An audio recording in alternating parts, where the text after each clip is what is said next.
I shall speak up. I always speak up. Sometimes I go so loudly that the microphone gets attached to the fence. You can't hear a thing. Right. It's not on. They can't hear. Campbell. That one was going. Yeah, I tuned it off. Sorry, I tuned it off. Thank you. Thank you. Yes, that's what I mean. I'm sometimes over-enthusiastic with the mic. Thank you very much. We start with our greeting, and then we have the notices after that. So think about that if you're wanting to walk up. Please feel welcome. I want to make thanks to William Shoup and John Hardy, who are playing the piano, and Margaret Connor, who's disappeared and is going to stand at the second microphone and lead the responses. Sometimes she will lead the actual prayer or reading, and we all join in. The readings are all shared between you and me and Margaret. Welcome, and if you have a notice, please come up to the microphone.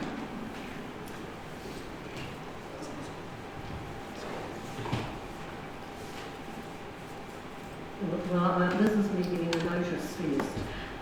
It's Women's Fellowship on Wednesday, and we invite all people to come along. We have a time when we have people that belong to our church or people we know to come and share their life stories or whatever they would like to do. And so this week we have Leah Taylor talking about herself, and Rex is going to be talking as well. So we do invite everyone to come. You're all welcome. You don't have to be a lady to come. Well, that's we would good. love to see some men as well. Thank you. That's next Wednesday here at 2 o'clock.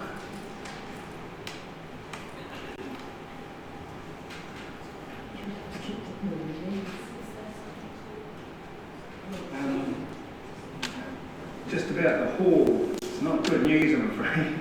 We had a meeting on Tuesday night with the Feldspar gentlemen, and there was 5 of us here from the church, and they presented their estimates, and their estimates unfortunately far exceed the amount of money that we've actually got available. So I'm meeting with Lindley and David on Tuesday to see what we can do. But just to give you their estimate came up at $881,000 to strengthen the hall, and that's all. That's not like decorating the hall and doing it up and flashing up everything. And in reserves we've got $750,000, and some of that can't be apportioned to our hall. So the earlier estimates we had, which were about 3 years old, were only about $200,000 or $300,000. So this has been stalling this long, and probably taking on Feldspar has been, contributed to the cost. But it's too big for us to do on our own. So I'll report back from our meeting with Lindley and David on next Sunday, presumably, hopefully with some better news. But at the moment we're about 130,000 short. If all the money that the church has got available could be given straight to the hall. So at the moment it's in limbo. But we are working on it, and we will come up with a resolution. We'll obviously keep everybody informed as soon as we can. So, sorry it's not good news. I didn't think it was going to cost $881,000 to put a few steel bars and re-roof the hall, but unfortunately that's the cost escalation in building that's happened in the last few years. So, sorry about the back. And I've got all the documents, if anybody wants to look at them, on the chair at the back there, all the preliminary drawings of what's to happen, so that you all have a chance to have an idea of what the plan is and where we're going. Thank you. Thank you, Cam. It's a massive job, and we appreciate all the time and effort you've put into it. I've decided to take the bull by the horns and start a casual singing group. The rehearsals will be immediately after church for 20 minutes, so those involved, please head towards the grand piano. There'll be 4 rehearsals beginning in early August, 4 Sundays, and we will cover 2 pieces, and I'm also going to give them instruction on sight singing. If you are interested, you can welcome to stay behind and listen. It's going to be fairly concentrated, 20 minutes is not long, and then they'll probably head off for morning tea immediately after. Now, the congregation, I'm asking you for your help as well. Please, if you want to talk to someone after church, which is usual, please keep your voice down, because if there's too much noise, this venture will be impossible. So the rehearsals begin on the first Sunday in August, possibly unison in 2 parts, and will end on the last week of August. Thank you. Thank you, Judith. Any other notices? Next week, as you can see on the bulletin, you've got another one, right?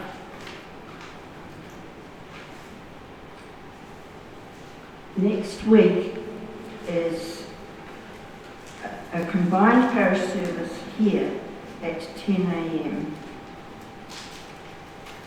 So I'll be back here and John will be with me.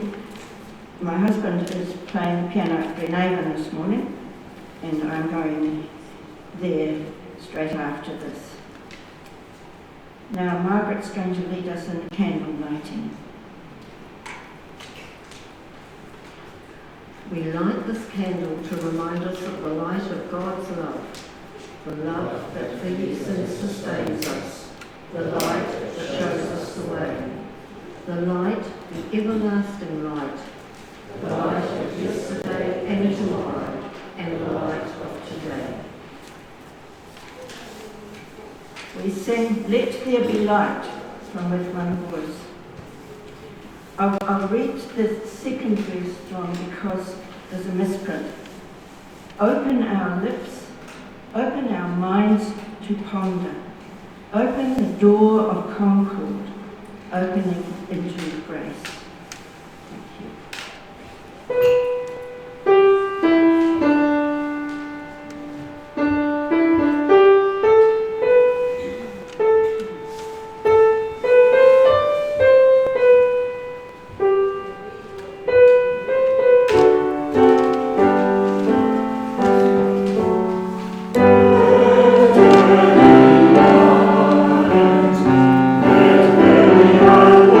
Stand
the world coming to? Some of us can't bear to hear the news. We're bombarded with stories of human arrogance.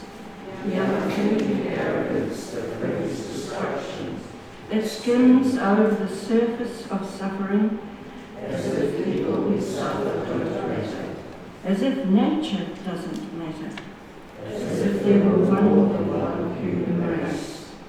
as if there were other worlds to move to. This one is destroyed.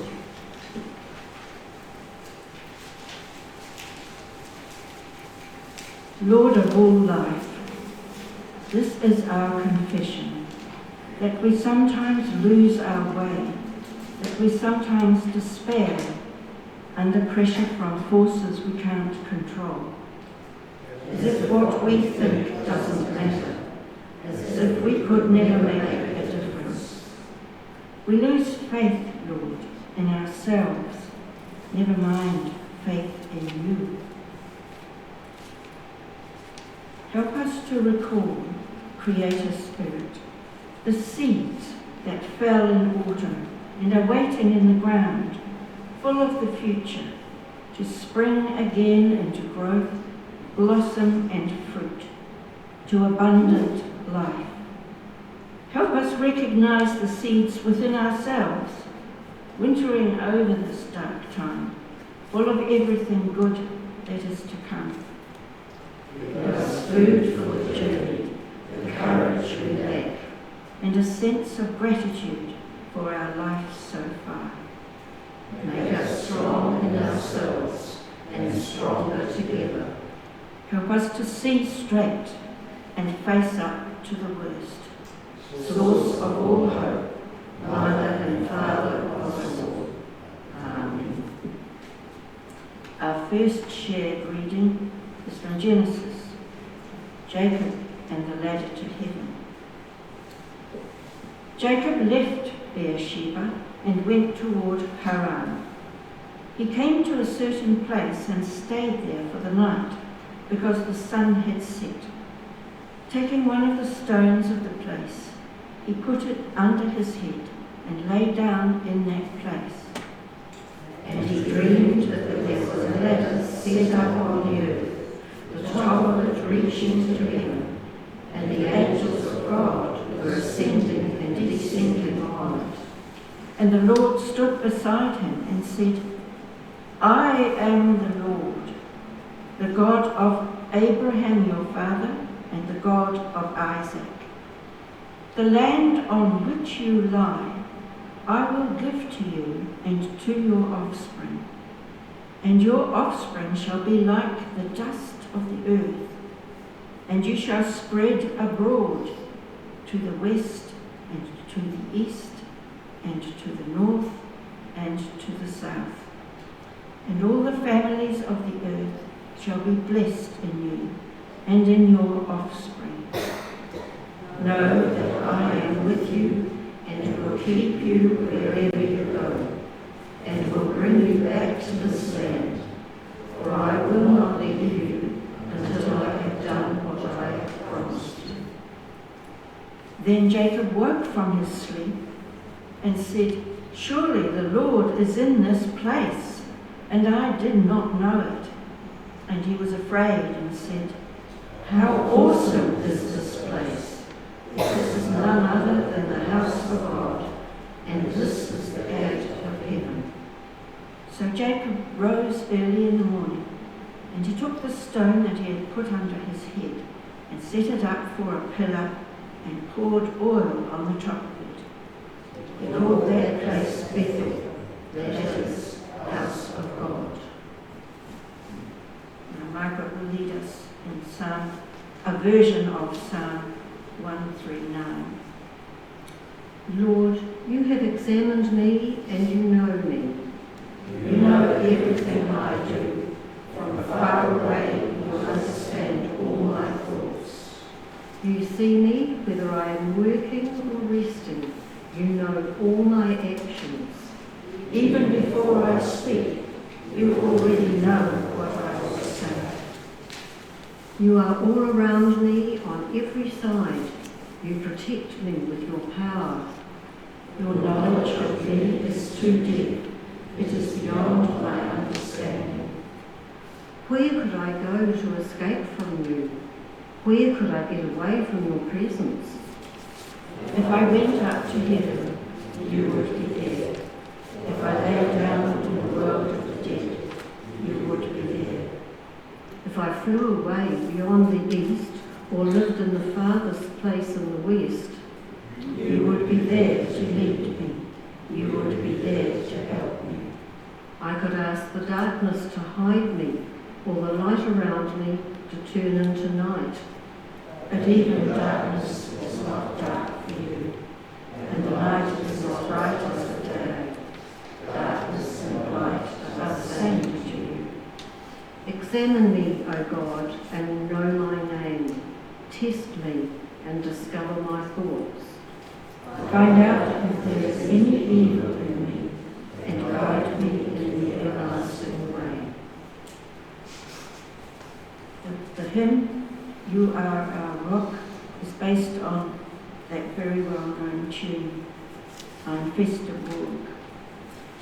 And it begins, You are our rock, and in your shade the fiercest sun cannot burn us. The seasons pass, and so do we, but time and change won't turn us. You help us keep our course through trauma, pain and loss. Together we are strong. In faith we all belong to you and to each other.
Story of the kingdom from the Gospel of Matthew.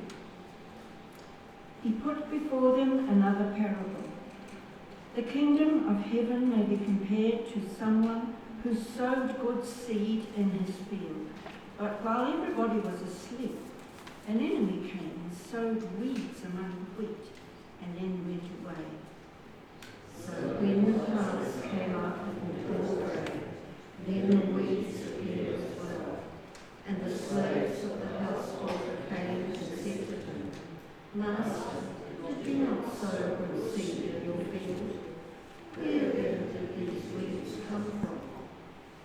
answered, "An enemy has done this." The slaves said to him, "Then do you want us to go and gather them?" But he replied, "No, for in gathering the weeds, you would uproot the wheat along with them. Let both of them grow together until the harvest. And at harvest time I will tell the reapers, collect the weeds first, and bind them in bundles to be burned, and gather the wheat into my barn." Then he left the crowds. This is further on in chapter 13. And went into the house. And his disciples approached him, saying, "Explain to us the parable of the weeds of the field." He answered, "The one who sows the good seed is the Son of Man. The field is the world, and the good seed are children of the kingdom. The weeds are children of the evil one." And I stopped it there for a reason. My reflection is entitled, "The Field is the World." That parable was from Matthew 13, 24 to 30, and then 36 to 38. It's the parable of the wheat and the tares. We don't use that word much longer. I don't know what you feel about the parable about the wheat and the tares, but I have difficulty with it. For a start, I'm not happy with the division between plants that are proper and other plants that look the same, but are in fact improper. They're called weeds. We used to make a further distinction between weeds that are okay for the compost and those that were simply beyond the pale. We used to call them evil weeds, or evils for short. I don't do that anymore. We put them in the green bin at the road.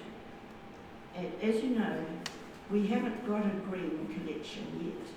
The green bin, which seems to be a good idea, it turned out not to be green, and it goes to that place of last resort, the tip face, along with plastics, acrylics, dirty plastics, acrylic socks, bits of rusty metal, and defunct light bulbs. These are all things that aren't associated with the green leaves that we put into the green bin. The field is the world. You could say the tip face is the world. It certainly reflects the world, as much of our environment is polluted with unwanted material, and the atmosphere is so polluted that it's changed the climate. But I digress. You'll find out whether this is important or not later. Back to the Bible. The field is the world. I'd be interested to know whether this writer's word for world is the same as the word for all, earth. I don't know whether it is. Do you know, Donald? These days we also use the word globe or planet for the earth. Just think how different that is over the centuries. We look on it as one small thing in a great big universe. The space visitors, the space explorers looked back and saw how small we are. Yet, in the biblical era, it was a big place, the world. This tiny place was the whole universe as they knew it. They thought the world was a flat paddock with no fences or walls. Had a few hills and valleys and seas. But what difference does it make actually, what we call it? I think quite a lot, because our worldviews, and I use the word world, our worldviews are so changed since then, and they're changing all the time. And even within the Bible, there are many, many different traditions of thought about life in general and the world. And they're not all the same.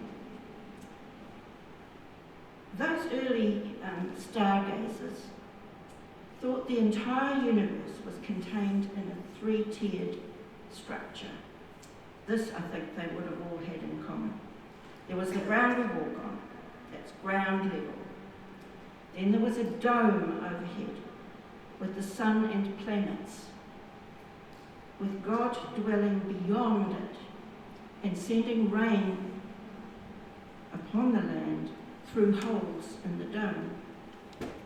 There was also a terribly memorable time when God sent waters from beneath and above, and they flooded the earth only once. The third layer, under the earth, was a shady place called Sheol in Hebrew. This was the place of the dead. It's just a big grave, really. And as in Psalm 31-9, if I went up to heaven, you would be there. If I lay down in the world of the dead, you would be there. We don't hear much of that third place in the Hebrew Bible. It's not often invoked, just as life after death is not talked about. It became more common later. Within the Judaism of Jesus' time, I'm talking about these different traditions. Some believed in angels, the angels that went up and down the ladder. Others didn't. Some believed in resurrection. Others did not. For most purposes, there was only the earth and the sky, two levels, or the heavens. Just as in Maori mythology. For Maori, there's Rangi, the Sky Father, and Papatuanuku, Earth Mother, who were once joined in a close embrace until one of their children prized them apart and they were forever separated. Rangi's grief for his lover was so great that his tears fell on the earth in the form of rain. The story of Jacob and the stairway to heaven is actually quite timely for our celebration of Matariki, when misty visions were projected between earth and heaven down at the harbour side. In the Jacob story of those two places, earth and heaven, the latter was thought to be the dwelling place of God. But importantly in the story, God comes down. God is there. And we sing about that at Christmas as well. But it was said to happen before Christmas, before Jesus was born. They also had a tradition, a very important one, where God was present on the ground. But the dream shows God's angels going up and down the ladder. And suddenly, God's right there. The Lord stood beside him and said, now listen to what he said. I am the Lord, the God of Abraham your father and the God of Isaac. The land on which you lie, I will give to you and to your offspring. So Jacob's given the land, he's given the ground, he's given the earth into perpetuity, and thereby hangs a tale. When Joshua succeeded Moses as leader of the tribe of Israel, he led what is more often now called an invasion into Canaan, a land which the Israelites believed had already been given them by the Lord. This explains quite a lot about the Middle East's territorial agony, the problems continuing decade after decade, never seeming to be resolved. And in that situation too, the gift of land, this tradition came down through our Pākehā forebears to the missionaries, and sent them out the gift of land. There's a problem in this, because that idea that land can be gifted or owned was brought here, where that idea was not held. Completely different ideas. We are two peoples. I know we're many peoples, but we're two peoples who had not met each other before explorers, sealers, whalers and missionaries travelled here from the old world. So, in Joshua's part of the world, and in this story, the land wasn't your mother as it is for Polynesian peoples. It's not called it either. She has a name. The land, she has a name. Keep that in the back of your mind. Much of what I'm saying is about naming things. Naming, categorising. Both the Matariki stories then and the Jacob story exist on two levels, earth and heaven, or for Pacific peoples, ocean and the stars. But we started this reflection with three levels, remember, so I want to return to that idea. What is this third place? And the difference between the plants and the weeds? What on earth have they got to do with each other? Remember in our gospel reading, the field is the world, and the good seed, the plants, or the wheat, are the children of the kingdom. The weeds, however, are the children of the evil one. You know where this is heading. I didn't finish that quote when we read the shared reading. Here's the rest of it. The harvest is at the end of the age. The Son of Man will send his angels, and they will collect out of his kingdom all evildoers, and they will throw them into the furnace of fire, where there will be weeping and gnashing of teeth. Everybody remembers this because of the gnashing of teeth. The punishment place. Notice we haven't talked about punishment ever before in this reflection. Then the righteous will shine like the sun in the kingdom of their Father. So it's really saying, we'll be okay if we stay on the rails. We won't go there. Although this story sounds like others, like the separation of the sheep and the goats, it is in fact unique to the Gospel of Matthew, which overall seems to be written for a mainly Jewish audience. Luke's, on the other hand, appeals to the Gentiles. Separation of the holy from the unholy is a strong theme in Judaism. And after Jesus' time, some parts of the church developed complicated theologies on this theme. Are you chosen or not? Are you one of the few? The hope of heaven exists only for a select few righteous ones, and the rest can go where? To the third place. There are different traditions even among that. There are some traditions that say we come to the end times and God judges whether people are righteous or not. And out of compassion, he destroys the sinners sooner than you might think. In other traditions, they are punished in eternity. They're burned in a fire that doesn't go out. No wonder we don't think about that third place. People in medieval times had it on their minds, it seems, all the time.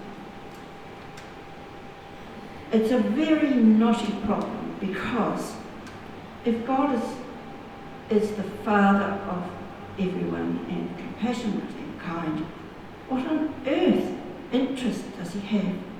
He, it's always he, in punishing some of the people he's created. And so some traditions say you have the opportunity to recant, and others say you choose your own hell, you choose to go that way and deny God. But I love this line in this gospel, which comes towards the end of our piece. It sticks right out.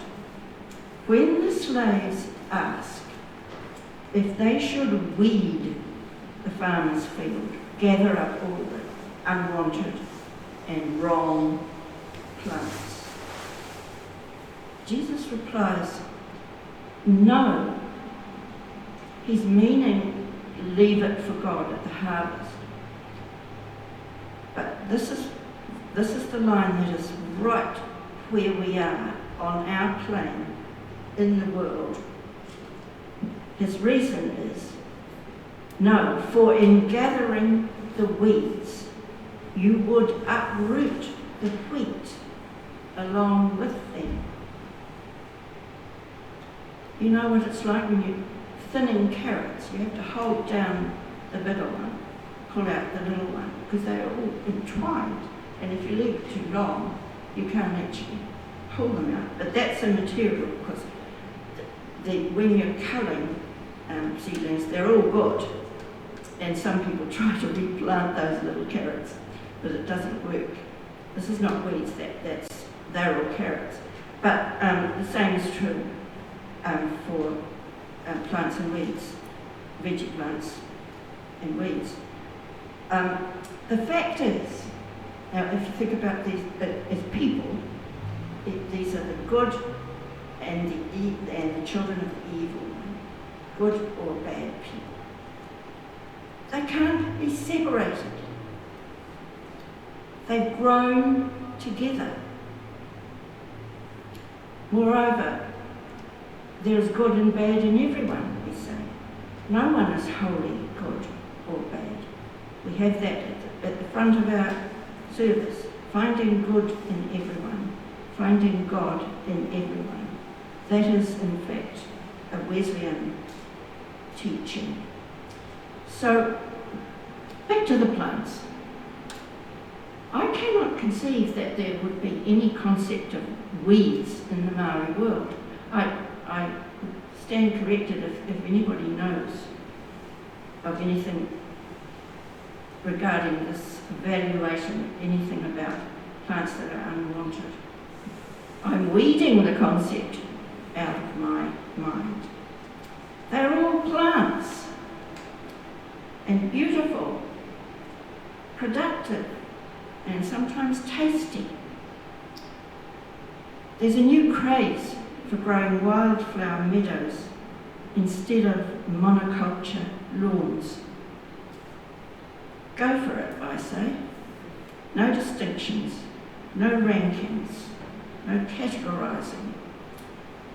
John Wesley preached, after all, that salvation was available to all.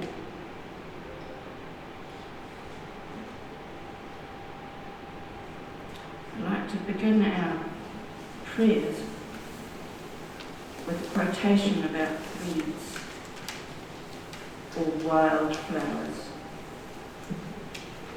Matthew 6 on the front of your service. Consider the lilies of the field, how they grow. They neither toil nor spin, yet I tell you, even Solomon in all his glory was not clothed like one of these. Matthew 6. As we pray for others, think of the field as the world, and everything in it being interconnected, growing together. A period of silence for people who are suffering at the moment, particularly from wildfires and the pollution of the skies, and from floods and pollution of the waterways. These are our care, in a line by Colin Gibson. These are our care. Let us pray.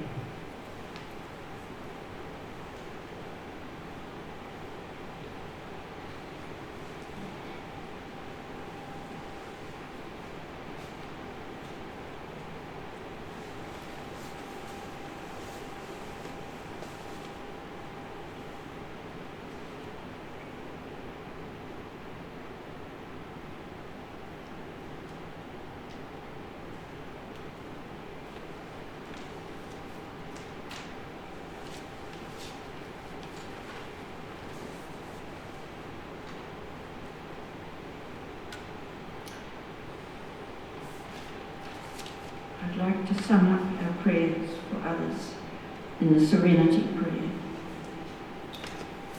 God, grant us the serenity to accept the things we cannot change, courage to change the things we can, and wisdom to know the difference. Amen. We make our offering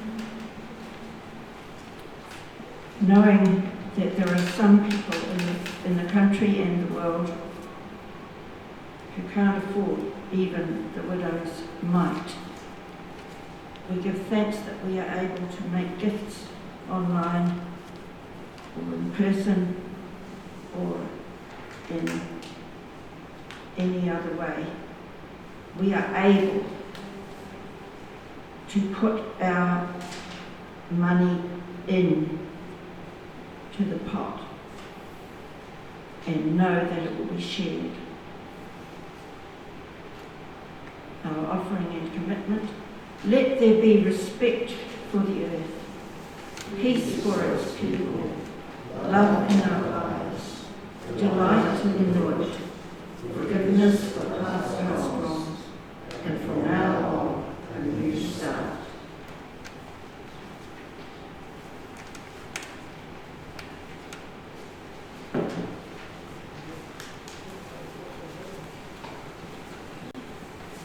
I'm sorry, I don't have the name of the person who created this fourth shared reading. It turns in 1 Corinthians 12 into a little play in the words of Paul. He's offering a parable of his own. Christ is like a single body, Margaret will continue, which has many parts. It is still one body, even though it is made up of different parts. In the same way, all of us, whether Jews or Gentiles, whether slaves or free, have been baptized into the one body by the same Spirit. For the body is not made up of only one part, but many parts. If the foot were to say, because I'm not a hand, I don't belong to the body, that would not keep it from being part of the body. and if the ear was to say, because I am not an eye, I don't belong to the body, that would not keep it from being part of the body. If the whole body were just an eye, how could it hear? And if it were only an ear, how could it smell? There would not be a body if it were only one part. As it is, there are many parts, but one body.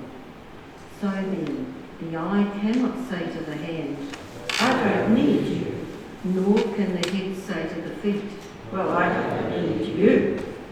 on the contrary, we cannot do without any parts of the body.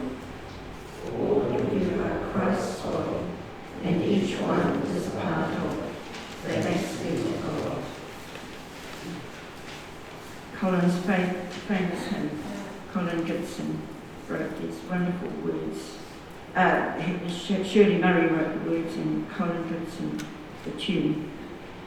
We are many, we are one, and the work of Christ is done when we learn to live in true community, as the stars that fill the night, as a flock of birds in flight, as the cluster of the grapes upon the vine, as the branches of the tree, as the waves upon the sea, as the cluster of the grapes upon the vine.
We turn to bless each other because we know there is something of God in everyone. We are asking God to bless us. Ia tau, ia tātou katoa, te atawhai o te tātou ariki, ihi kurata, me te awaha o te